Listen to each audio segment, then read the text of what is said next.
എങ്ങനെയാണ് ഇങ്ങനെ ഒരു മാനിക്കുലേറ്റ് ചെയ്ത് സംഭവങ്ങൾ സൃഷ്ടിക്കുന്നത്?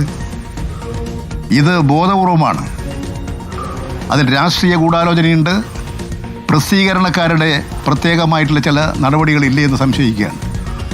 അതുകൊണ്ട് ഞാൻ ഇത് പ്രസിദ്ധീകരിക്കാൻ ആരെയും ചുമതലപ്പെടുത്തിയിട്ടില്ല.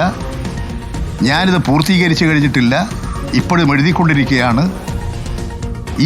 ഇന്ന് വന്നിരിക്കുന്ന കാര്യങ്ങൾ, ഇന്നല്ലേ തെരഞ്ഞെടുപ്പ്, അതിലൊക്കെ സ്ഥാനാർത്ഥികളെക്കുറിച്ചൊക്കെ പരാമർശം ബോധപൂർവം ഉണ്ടാക്കിയിട്ടുള്ളതാണ്. അതുകൊണ്ട് ഇതിൻ്റെ എല്ലാ വശങ്ങളും പരിശോധിച്ച് ആവശ്യമായ നടപടി സ്വീകരിക്കും.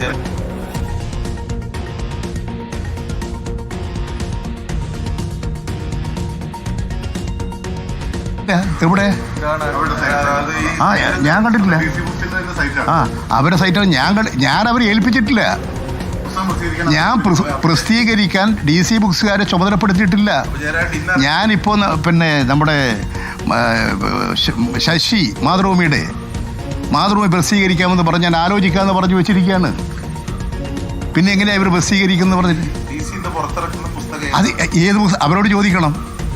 എൻ്റെ പുസ്തകം ഞാനല്ലേ പ്രസിദ്ധീകരിക്കേണ്ടത്, ഞാനല്ലേ പുറത്തിറക്കുക. ഒരു കരാറുമില്ല. ഇത് പൂർണ്ണമായും മാനിക്കുലേറ്റ് ചെയ്തതാണ്.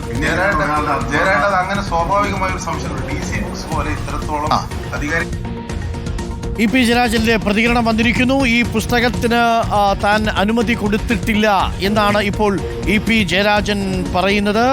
പ്രത്യേകിച്ച് സരിനെ അടക്കം വിമർശിച്ചുകൊണ്ടുള്ള ഒരു ആത്മകഥ ഈ തെരഞ്ഞെടുപ്പ് സമയത്ത് താൻ എഴുതുമോ എന്നുകൂടി EP ജയരാജൻ ചോദിക്കുന്നുണ്ട്.